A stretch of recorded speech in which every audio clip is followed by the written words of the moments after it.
Have you ever felt like you could do more, but something is holding you back? Most people think they're just tired, but it's not fatigue. It's a limit someone else has imposed on them. In this video, I'll show why 40% isn't the limit. It's the starting line. We'll talk about mental breaks, the power of your environment, and why you're not a light bulb, but a power plant. And at the very end, a practical tool that will help you tap into your true maximum. If you want to learn how to squeeze more out of your life, stay with me and subscribe right now. Let me tell you a paradox that once made me rethink everything I was living for. The most common reason people stop isn't fatigue. And it's not even laziness. The most common reason people don't go further is that they simply don't know they can. They don't realize that their limit isn't a wall, it's a mirror. Imagine a runner who stops at 4 miles because someone told him that going further would be too much. And yet, he could have gone just as far again. Maybe you've stopped the same way, not because you couldn't, but because someone taught you to doubt. I once heard, people usually give up at 40% of their potential. And at first I thought, no way, that's got to be an exaggeration. But then I remembered myself at 25. No money, no prospects, no clear plan, and most of all, with an inner voice that kept saying, you've already given your all. But that wasn't my voice. That was the voice of habit, the voice of circumstances, the voice of a tired past. And only when I met Earl Schoaf, a mentor who told me something simple. You're not a light bulb, you're a power plant. Don't wait for energy, generate it. Did I begin to rebuild myself? And you know what? I discovered I was capable of far more than I thought. But only after I stopped putting periods where life hadn't even started yet. We'll talk about why we accept 40% as normal, how our environment subtly conditions us to settle for mid-level comfort, and how habits can either be a rope that drags us down or a ladder that lifts us up. You'll learn how Jim Rohn trained himself to squeeze more out of every day, how he built self-discipline when everything around him was saying, take a break. And in the end, I'll give you a practical way to test. Are you really at your limit, or have you simply not started yet? Because this isn't a video about getting inspired for an hour. This is a video for those who want to raise their internal standard, for those ready to ask themselves, how much can I really do? We often think we're tired, but in reality, we simply don't know how far we can go. Our brain, our body, our spirit, they all run on programs we absorb from the outside world. And one of the most insidious programs is the habit of stopping the moment things become just a little uncomfortable. Just a little. Not painful, not unbearable, just uncomfortable. That's exactly when the 40% moment arrives. The number is symbolic, but highly telling. You'd be surprised how many people stop, not because they can't go further, but because they think they've done enough.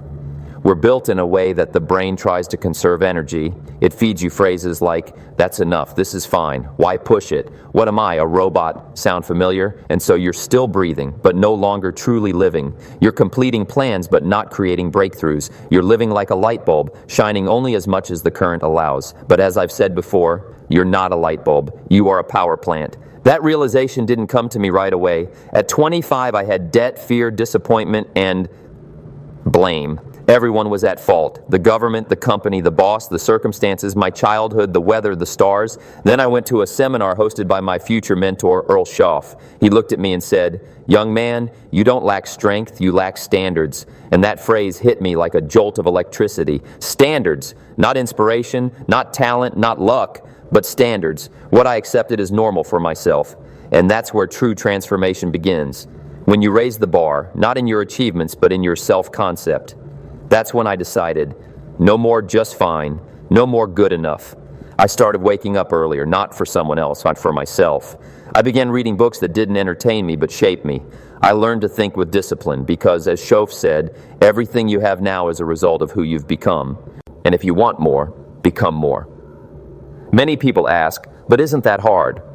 Of course it's hard, but it's even harder to live below your potential, to get used to less, to suffocate not from overload, but from underliving. Because when you stop at 40%, everything around you feels it.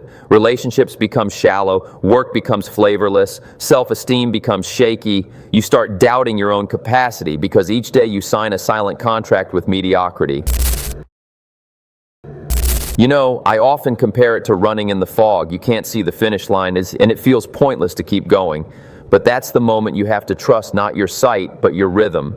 Run not because you see the end, but because you are a runner. and every step is proof of who you are. Success doesn't begin with the outcome, it begins with a decision.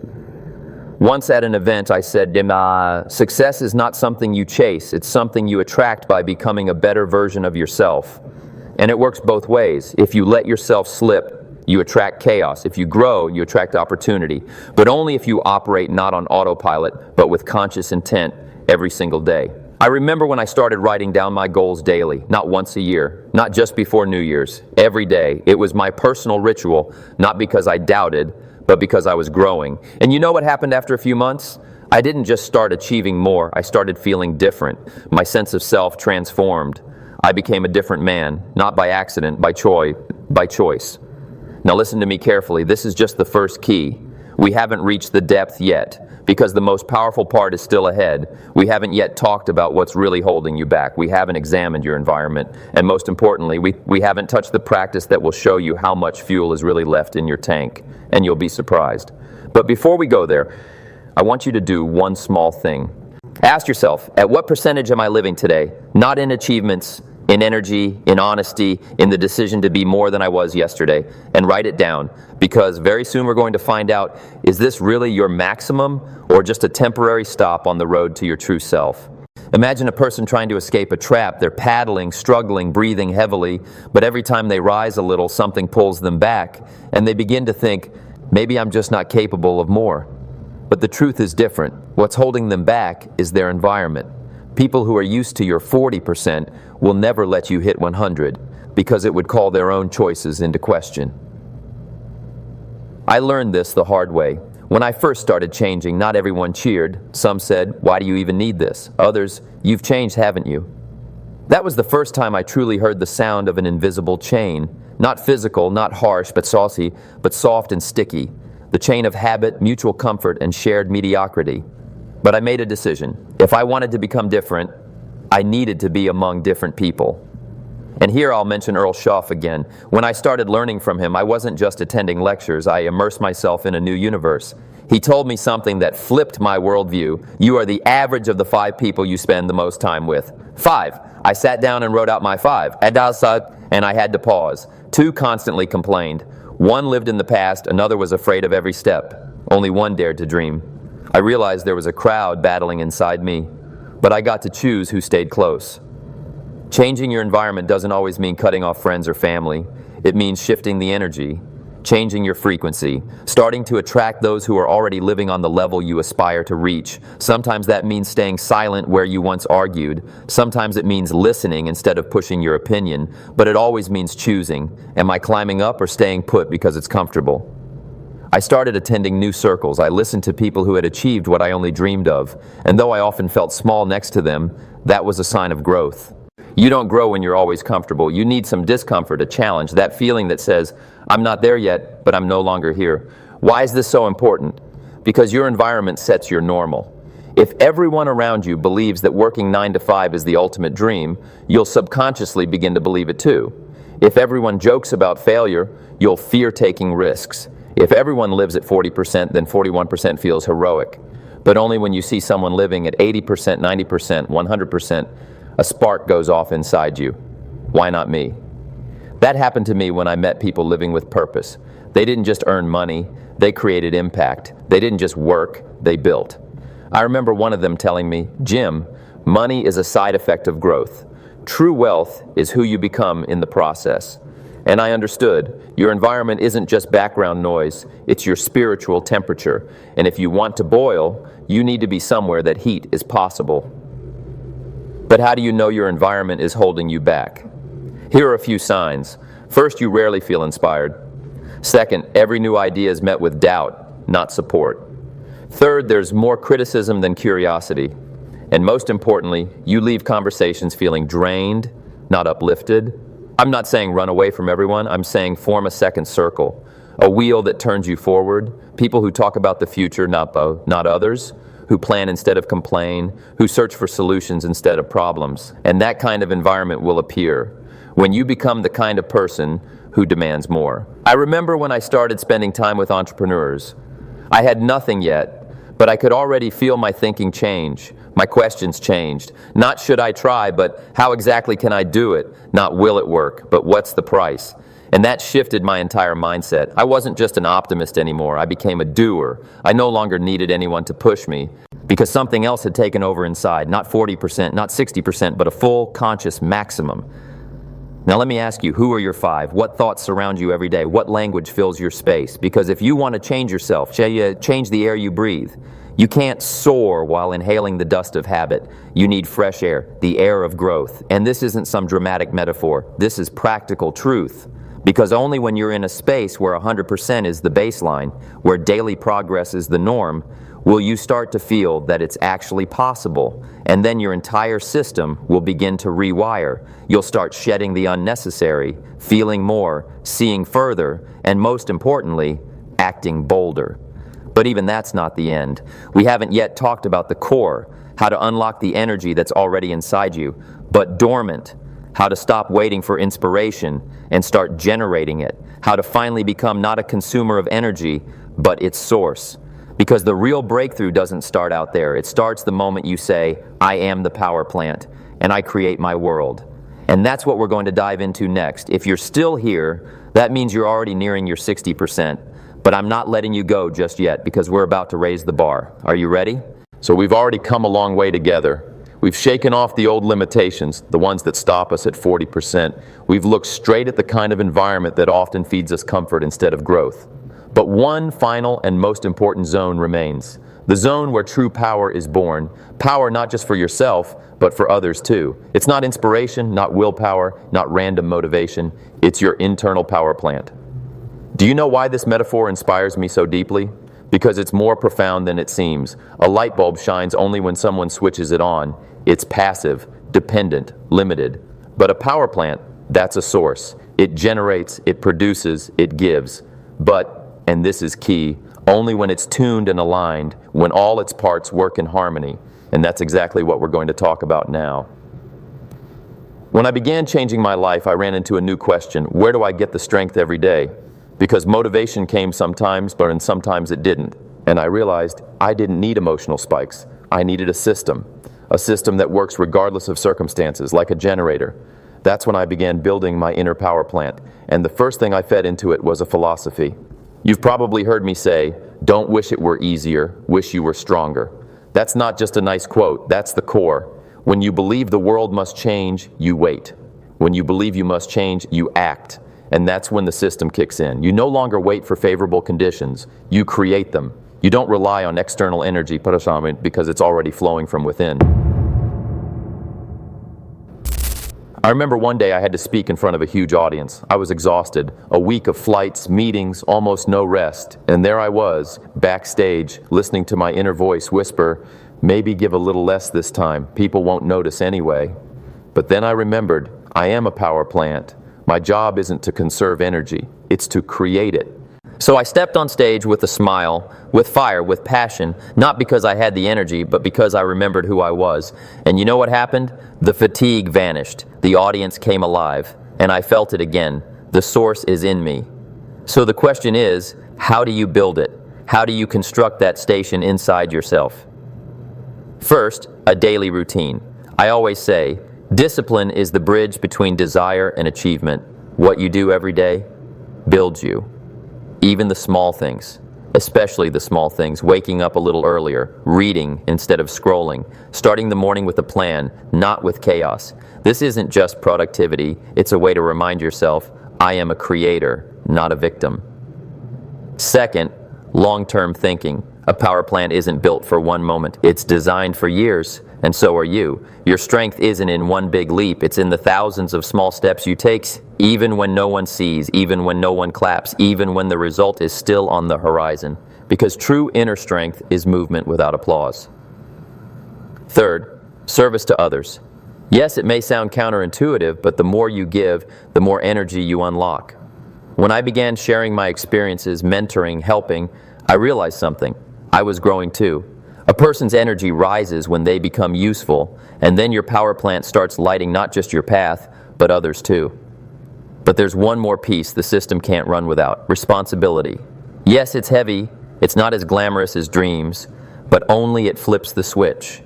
Everything begins when you say, "This is my life, and I create it." Not the government, not your parents, not the weather, not the economy, me. And this isn't a burden, it's a privilege, the privilege to build. Remember I told you I had nothing at 25? But that's when everything started, because I made the decision to be a power plant, not to wait for light, but to become the one who creates it. And that changed everything. So now, having gone through these 3 deep layers, inner limits, the power of your environment, and your internal energy, it's time to act, not just listen, not just nod, but get on your track and ask, how fully am I really living? And what else could unlock my real power? Because the practical part is just ahead. And there's something special there, a test. Not on what you know, but how deep you go. 5 questions, 5 mirrors, and you'll see, not just your strength, but the potential that's been waiting all along for you to turn on the current. For now, take a deep breath, look around, and ask yourself, is my internal generator switched on?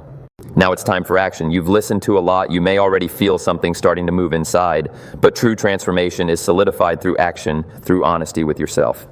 So I want to invite you on a short, inward journey. No fluff, no long pauses, just 5 questions, 5 quick mirrors, and each one rated from 1 to 10. How does it work? Simple. 1 means not at all. 10 means absolutely fully. Don't pause. Don't write anything yet. Just listen and answer as you go. Ready? First question. To what extent am I living right now as a power plant, not a light bulb? Are you generating energy or just consuming it? Do you light others up or wait to be lit by someone else? 1, you burn out without inspiration. 10, you shine no matter the circumstances. Second question, how much does my environment fuel my growth instead of stifling it? Do I hear support, challenge, new ideas, or just the usual phrases like don't stand out, be careful? Why do you need this? 1, your environment drags you down. 10, it lifts you up. Third question, how often do I feel drained, not physically, but internally? Do I lose energy on things that aren't mine? Do I give myself away where I shouldn't? 1, I live in constant drain. 10, my inner current flows where it creates change. Fourth, how regularly do I challenge myself? When was the last time I did something scary but elevating? Are my boundaries stretching or shrinking? 1, I haven't stepped out in ages. 10, every month is a new level. And fifth, final question, how honestly can I say I'm living at the maximum of my potential right now? Not in dreams, in daily actions, in presence, in how I treat myself. 1, I'm surviving. 10, I'm already living the life I once dreamed of. No need to write anything down right now, just reflect. And if you feel like it, come back to these questions after the video, walk with them, journal them, but most importantly, allow yourself not to dodge the answers. Because this isn't just an evaluation, it's a direction. It's your personal growth map. And if even 1 question struck a chord that's your signal, your station is ready to generate more. If this video gave you a spark hit like, it's like a pat on the back, short, but warm. And if you're not subscribed yet, go ahead and do that. We've got a lot more ahead on strength, character, and breakthrough. And maybe, just maybe, the next video will shift your direction even more deeply. You know, sometimes when evening falls and the world quiets down, I remember myself at 25. My wallet was empty, but my head was full of doubts. And I think if I had given up then, if I had believed that 40% was my limit, everything would be different. And this conversation with you wouldn't be happening, but I didn't give up. One day I just decided I haven't shown all I'm capable of yet. And that is a decision you can make too. Not tomorrow, not after a course, not when you have more time, but right now. Because life isn't a generator of random events. It's your power plant, your system of thinking, decisions, habits, and will. And if something isn't working yet, that's not the end. It's a technical pause. Recalibrate. Check your inner wiring. Remember why you started, and restart it all. You're not just a person who wants more. You are a source, a generator, a creator, a conduit of energy this world needs. Your light isn't the result of external events. It's your internal temperature, and only you decide whether it stays warm or ignites into a blaze. Remember this phrase, maybe it will become for you what it became for me. If you want to have more, become more. If you want to change your life, start by changing who you are. And now that you've listened to this video, said only 1 action remains, not hitting like, although that's always appreciated, but hitting that inner switch and saying, from today on, I don't wait for energy. I create it, because you're not a light bulb. You are a power plant, and the world has yet to see what you're capable of when you operate at full capacity. See you in the next video, and remember, your maximum is still ahead.